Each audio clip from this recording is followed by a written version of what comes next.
একজন মা আর কতদিন তোমাদের অপেক্ষা করবে? রাস্তায় বেরিয়ে গেলো, বাবাও বেরিয়ে গেলো, হ্যাঁ, যে রোগে আক্রান্ত সেও বেরিয়ে গেলো মা বাবার সাথে। হ্যাঁ, হ্যাঁ, একজন লোক এসে যদি এইরকম মিথ্যাবাদী, হ্যাঁ, মিথ্যা কথা বলে, হ্যাঁ, একজনকে আশ্বাস দিয়ে চলে যায় অন্য জায়গায়, হ্যাঁ, আর আশ্বাসটা ফিরে পায়নি ওরা, হ্যাঁ, ভরসাটা রাখতে পারেনি, তো ওর মা, ওর বাবা, ও খোদ নিজে কি করবে? আর কত ভিক্ষা চাবে? হুম এই মাটা, এই বাবাটা আর কত ভিক্ষা চাবে? এটা কি আমাদের ত্রিপুরা, মানে ত্রিপুরা সরকারে দেখতে পাচ্ছে না নাকি?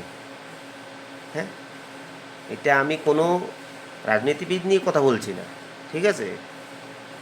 কোনো কোনো মানে কোনো সহায়তা বা লোক, মানে সহায়তা, মানবিকতা এরকম নাই। ওনারা কি কোনো দিন ত্রিপুরাতে ভোট দিয়েছিল? অবশ্যই দিয়েছিল। যদি ভোট দিয়ে থাকে, তাদেরও ভোটটা কোনো দিন কাজে লেগেছিল, কোনো কাজে, আমার মতন তোমার মতন, ঠিক আছে? তো অবশ্যই কি এই কাজটা কি এখনো বর্তমানে, হ্যাঁ, মানে গভর্নমেন্টের, ত্রিপুরা গভর্নমেন্টের কি কাজটা হইতেছে? এই একজন লোক কত আর ভিক্ষা চাইবো মানুষের কাছে, কত ভিক্ষা চাইবো? হ্যাঁ, ভিক্ষা চাইতে চাইতে চাইতে চাইতে চাইতে চাইতে একদম পরিশান হয়ে গেছে। এখন হের আত্মহারা হয়ে গেছে।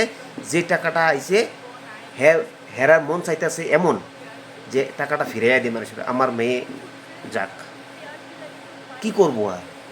হের কাছে আরও অজস্র টাকা থাকতে হইব তো জিনিসটা। এটা পারে যদি, যেহেতু ঝাড়খণ্ডের সরকার করতে পারছে একজন, তো আমাদের ত্রিপুরা সরকার কি লিয়ে করতে পারতো না? আর কত ভিক্ষা চাইব? আর কত পরীক্ষা নিতে চাও তোমরা? এই ত্রিপুরাবাসী সবাইকে বলছি, খালি আমি একা না, আমিও ত্রিপুরাবাসী রই। আমার মতন আর কত মানুষ আছে, হ্যাঁ, মিথ্যা জুমলাবাজি কইরা গেছে গাও কয়েছে, এটা মিথ্যা কথা কইয়া, ঠিক আছে? এটা তো কোয়ার ঠিক না অ্যাকচুয়ালি। আশ্বাস দিছে কি লিগা? কোন দরকার আশ্বাস দেওয়ার?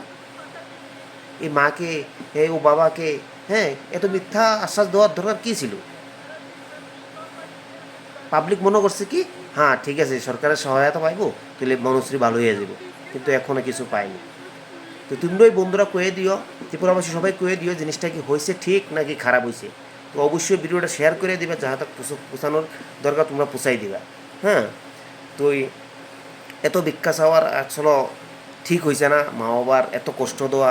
হ্যাঁ, হ্যাঁ, একদিন হইলেও হের ভুট্টা কোনো সময় হের ঘরের দরজায় গিয়ে কইছিল যে আমার ভুট্টা দিয়েন, ঠিক আছে? ওই ভুট্টা এখন তাদের কাজে হইছে না। তো আশা করি নেক্সটও এরকম কাজে আইতো না, ঠিক আছে? তো নেক্সটও এইরকম ব্যবস্থাই করে দিব মানুষে। ত্রিপুরাবাসী তোমরা বুঝা নিও, নেক্সটে এমন ব্যবস্থা করলে তোমার ভিতরেও হইতে পারে, ত্রিপুরাবাসী সবার ভিতরে। তো এর লিগা মানুষটা বুঝা দিবা, কে ভালো কাজ করবো, কে ভালো খারাপ কাজ করবো, এটা বুঝা দিবা। এবং আঙুলটা যে দেখে সবাই আইস, এখানে একটা কালা দাগ আঙুলের মধ্যে দেওয়া হয়েছে যে আমি দিয়ে আইছি, এটা বুঝছে সেটা না দিবা। আমি কই না যে আমার দিতা, আমি কই না যে তারে দে, না তারে, না তারে, ঠিক আছে? বুঝছে শুনে দিবা, কে ভালো কাজ করতে পারবে তারই দিবা। হুম, যেহেতু আমার মতন মানুষ, আমিও বেকু হয়ে গেছি, আমিও দিছিলাম, ঠিক আছে? তুমিও দিছিলে, এমন বেকু হয়ে গেছে, তো সামনের দিকে এটা বুঝছে শূন্য করবা, ঠিক আছে? তো সবাইকে ধন্যবাদ, সবাই সুস্থ থাকো ত্রিপুরাবাসী। ত্রিপুরার মধ্যে অনেক কিছু হয়ে যেতেছে, কি হয়ে যেতে, কে মরতেছে, কে কীতেছে, কে সুইসাইড করতেছে, কী হইতেছে বুঝতে পারতেছে না, মানে অন্যরকমই হইতেছে ত্রিপুরাটার মধ্যে। হ্যাঁ, ত্রিপুরাটার মধ্যে জি নাই পড়ছে মনে সম্ভবত। তো এটা এখন দেখতো না। চলো, তোমরা সবাই সাপোর্ট করে ওই ভিডিওর মধ্যে সবাই পৌঁছাই দিও, ভিডিওটা শেয়ার করে।